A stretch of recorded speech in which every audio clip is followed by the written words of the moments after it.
As some of you might imagine, 2017 was a hard year for me. A lot of people who were important to me passed away in 2017. Larry Coryell, Jimmy Knowles, Colonel Bruce, of course Greg Allman, and my father, Butch Trucks. Emily's grandmother, Irene, as well. I spent a lot of 2017 in kind of a numb fog as I attended funerals and had lots of sad conversations and did my best to help get my dad's memorial in order. Since then, of course, people have continued to leave us. But when I heard about the passing of Wayne Shorter last week, it was the first time since then that I was hit with the same kind of intensity that I felt in 2017. And to digress for just a minute here, you can go to any shop that sells instruments or sheet music and buy a composer bust. A small sculpture of the head and torso of Beethoven or Mozart or Chopin, Liszt, even Wagner.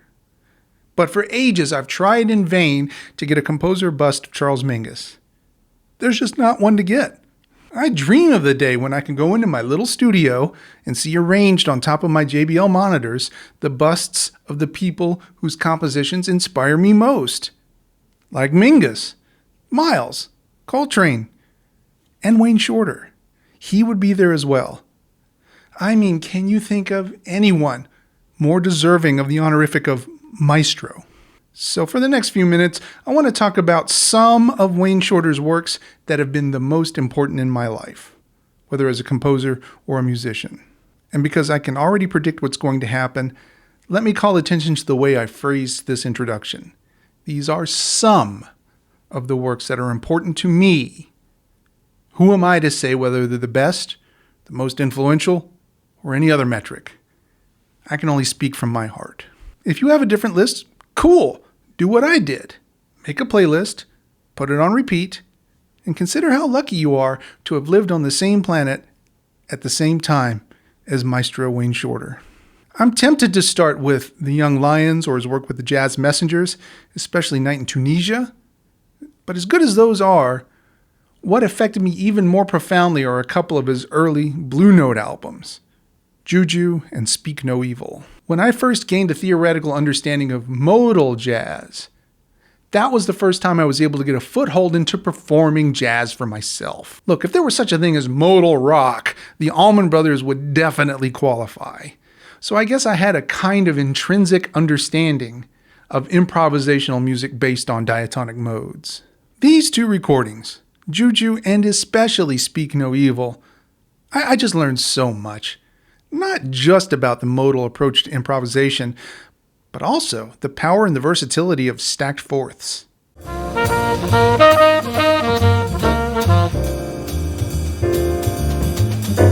I thought for a very long time about the one Miles Davis recording I should mention here. The obvious choices are In a Silent Way and Bitches Brew, seeing as they birthed an entirely new genre of music. But I think instead I need to talk about Nefertiti from 1968. Partly because the three songs Wayne Shorter composed for that album, Nefertiti, Fall, and Pinocchio, are among his most brilliant and ethereal melodies, but mostly because of what happens on the title track. Everyone knows that the way you put a jazz tune together is you write a melody over a set of changes, and then after playing the melody, each soloist takes turns improvising over those changes, with the rhythm section adjusting their backing based upon the direction of the improviser. What Nefertiti did was say, what happens if we do it the other way? What if the soloists hold the song form by repeating the main melody, while the rhythm section improvises for the entirety of the song? So now the horns have to react to the changing dynamics rather than directing them. And the drums, bass, and piano are responsible for improvising with the form, the same way a soloist traditionally improvises with the melody. It's brilliant. Not just as an artistic concept, but also because once the Miles Davis Quintet learned how to do that with Nefertiti, it completely changed the way they could operate as a band. I mean, it's one thing to introduce, as Ornette Coleman did, the concept of free jazz, but it's another thing entirely to be able to operationally deconstruct traditional song structure piece by piece so that the end result was a true collaboration of 5 voices, each capable of performing any role at any time. Nefertiti is, to me, where the second Miles Davis Quintet became the most important jazz band in history.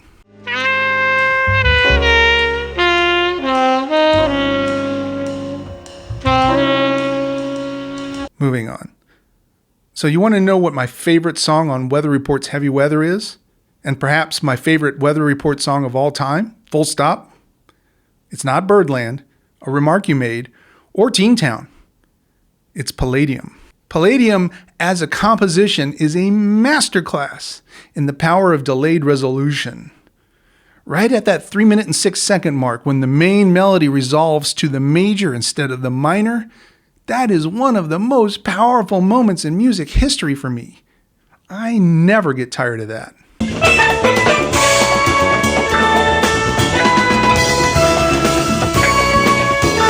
And speaking of Wayne Shorter with Jaco, Word of Mouth is an enormously important album to me.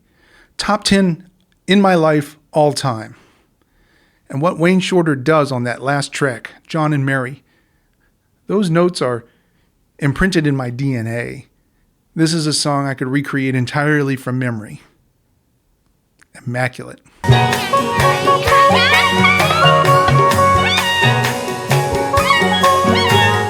And I think the last album I want to talk about today is Mingus by Joni Mitchell, the last project from Charles Mingus before his death. Those big empty spaces that you hear on the studio tracks from this album, that's where Mingus would live. And having Wayne Shorter, especially for Chair in the Sky and Sweet Sucker Dance, with that band, Jaco, Herbie, Peter Erskine, Don Elias, and Joni, his sensitivity, melodicism, and the tone he got from his soprano sax.